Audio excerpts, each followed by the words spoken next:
Hello, and welcome to another edition of Crucial Conversations, sponsored by the Nashville chapter of the National Association of Black Journalists.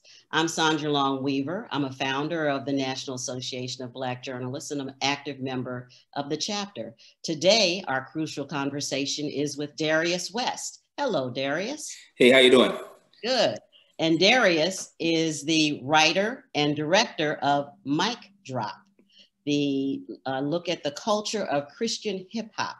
So let's jump right into it and talk about what is Christian hip hop and why did you decide to produce or direct a movie on this issue? Yeah. First and foremost, Christian hip hop is basically, the genre of hip hop with a different message focused on, positive messages surrounding Christianity and also surrounding the positive images that young people from, Black, white, Asian, Hispanic can really attribute to their lives on a personal basis. So it's basically hip hop with a positive message focused on Christ and, knowing salvation through him. Okay. All right. So it's a different look Yes. at hip hop. And I guess the big news too for Nashville is you are here. The premiere of the movie is Friday, October 16th at Virgin Hotels. Yes. Now it's a very private showing, and because of COVID, it's socially distancing.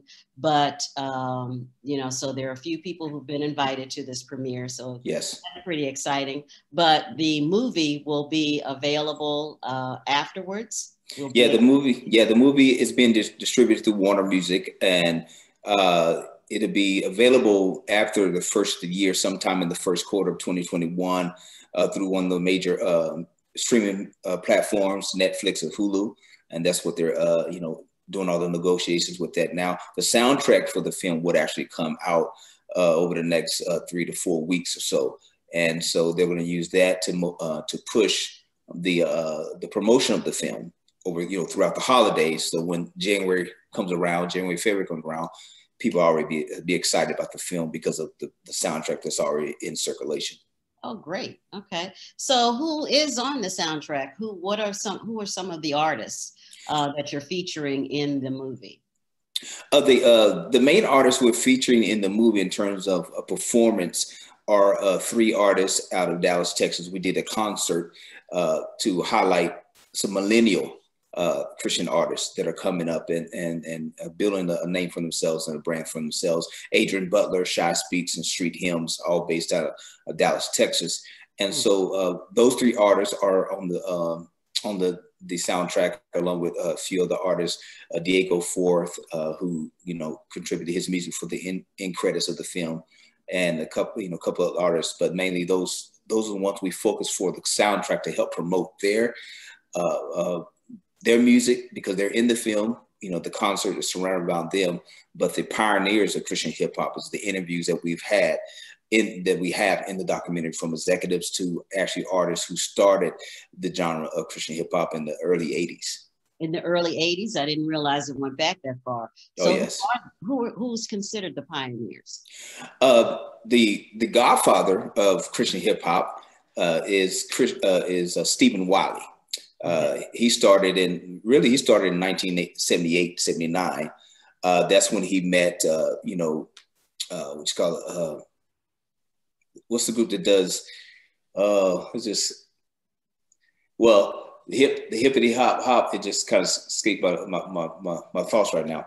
But he met the group that did that song, and that's when he started his career in rap music. And then, he eventually came to Christ after he had wrote basketball rap. He wrote basketball rap and reached out to, at the time, Kurtis Blow was already out in '82. Right. Reached out to Kurtis Blow's manager and said, "Hey, I have this song I want to do." Long story short, he gave his life to Christ and kind of left it alone. Then, a year later, you hear basketball rap playing on the radio, but it was Kurtis Blow doing it. So he has a whole story about that. Yeah. So the interesting thing about that is that both Stephen Wiley and Kurtis Blow are both godfathers of hip hop. Of course, you know, Curtis Blow is considered godfather of hip hop in terms of the first one to get distributed and things like that. And Stephen Wiley is the first one in Christian hip hop, and just the crossing of paths that they had, you know, with the song Basketball Rap, and how God used that in both areas. You know, I've also interviewed Curtis Blow. He's not in this document, but I've interviewed him, you know, for another documentary we're going to do. But to talk about that, because now he's a pastor, you know, he's a preacher, and he's a minister, and so he looks back over that time as well, and to see, you know, how God used him and how, you know, what he's doing now. So you have Stephen Wiley, who was the first one in 80. He got released in 84, 85 when he got his first release, Bible Break, and then directly after him was Michael Peace in New York in 86, and then in 88 you had two Christian hip hop groups. One was in Dallas, Texas, called Preachers in Disguise, better known as PID.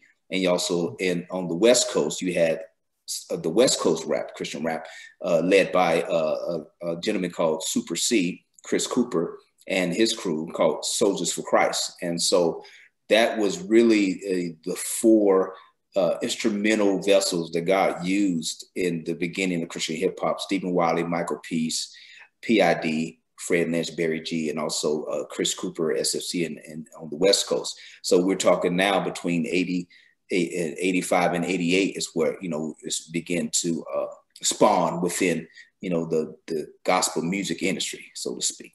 Yeah. Okay. All right. So what intrigued you about the journey of the pioneers who started this, and then others who joined this movement? What intrigued you to write about it and direct this documentary? Yeah. Well, the interesting thing is, back in the late 80s, early 90s, I was exposed to Stephen Wiley, Michael Peace, PID, you know, SFC. And at this time I was living in Tulsa, Oklahoma. We moved from Charlotte to Tulsa. And Tulsa is actually where Stephen Wiley, you know, lived. And that's where Christian rap started, because Stephen Wiley was there. So we was exposed to Christian rap more so than, you know, other people in other cities. And so I was a part of a group called DMT, Destiny Manifest in Time. We had our own Christian rap group, you know. And matter of fact, with my former co-partner in the group, he's actually coming to the premiere as well. So I'm excited about that, Morris Jackson. And we haven't seen each other in many years. But so we started this group called Destiny Manifesting in Time. So, you know, we use these groups like SFC and PID and Michael Peace and Stephen Wiley as you know, influencers for us. You know, they influence our music and the way we want to do it. And so because of that, our manager was managing a lot of the Christian rap groups during that time. She was based in Tulsa, Oklahoma, Rosemary Jordan. So she managed a lot of the groups that we actually, you know, attributed our style to, or, you know, looked up to. So we had a lot of opportunity to spend time with some of these guys. And I was, you know, 17 years old. So I was like kind of right in the midst of something that, you know, years later, you never knew what was going to take place. So, you know, I had an opportunity to dance, you know, behind the SFC and Dynamic Twins, because I was a dancer as well. Oh, and wow. Okay. And then also DOC, who actually came on with Rosemary Jordan, and myself and Mia Morris were dancers in their music video. So, you know, I was like kind of right in the middle of something at a tender age of 16 or 17 that, you know, like I said, we had no idea what it would be, you know, some years later. So going back to that moment, I had to kind of pull from that and be reminded, like, you know, I was there, you know, I experienced it. And so some of the relationships I had built some 20 something years later, so I still had those relationships. So I was able to call, you know, some of these people like Dynamic Twins, like, you know, Dynamic Twins came out in 88, 89 or something after the SFC, say, hey man, we're doing this documentary. Yeah, you know. And so all the yeses came because of relationship. And, you know, that's basically where it all started. Okay, so the relationship building. So how much, which is always critical, I think, in any business but it sounds like it was really critical from your teen years into adulthood, and then bringing it all back together to tell this story of people who have faith and they're telling the story through music in a different way rather than just the traditional gospel that many of us have been exposed to over the years. So Yes. what I'm wondering now, you talk about the journey, but so where is Christian hip hop today? You talk about the 80s and going through the 90s, but is it still thriving? Is it even great? Well, I'm assuming that it is greater than it was in the 80s. Oh, definitely, definitely. You have people like Lecrae, of course. You know, he's well, you know, world renowned.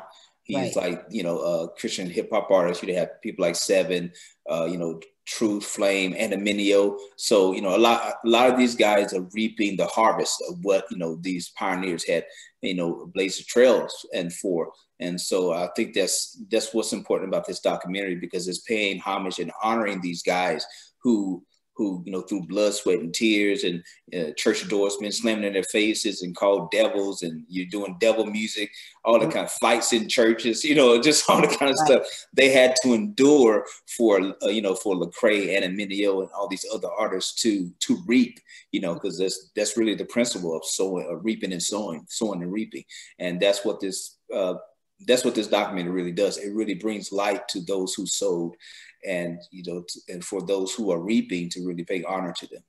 Okay. So how long did it take you to write and then pull the movie together? How much time did you spend on this one? We've been working on this since 2015. Okay, so Yeah. So Yeah. it's become not just a project, but it's a life's passion for Oh you. yeah, yeah. It started as a project and became a passion, and that passion, like I said, you know, brought me back to, you know, that those teenage years when I began to reminisce and think about it, and like, wow, you know, we have to tell this story, you know, in a different way. And so you know, and over the course of the process of doing the film, it just began to evolve into certain things that we want to include into the film that, you know, initially wasn't a part of the project initially, you know, so involving the millennial presence in this film in a concert atmosphere, in a club, like kind of like 8 Mile. You know, you got these young people that's in the club. It's like these Christian artists is there, and they're hyped, they're pumped. We wanted to bring that energy to this film in this documentary style, in addition to all the interviews and the B-roll that we have for the film, to really make it feel not just like a documentary, but a film and an experience for people when they're watching it. Okay. So, and now you mentioned millennials, you got Generation Z coming along as well. Yes. Are they part of this story as well, or just sort of, they're just getting into it? Yeah.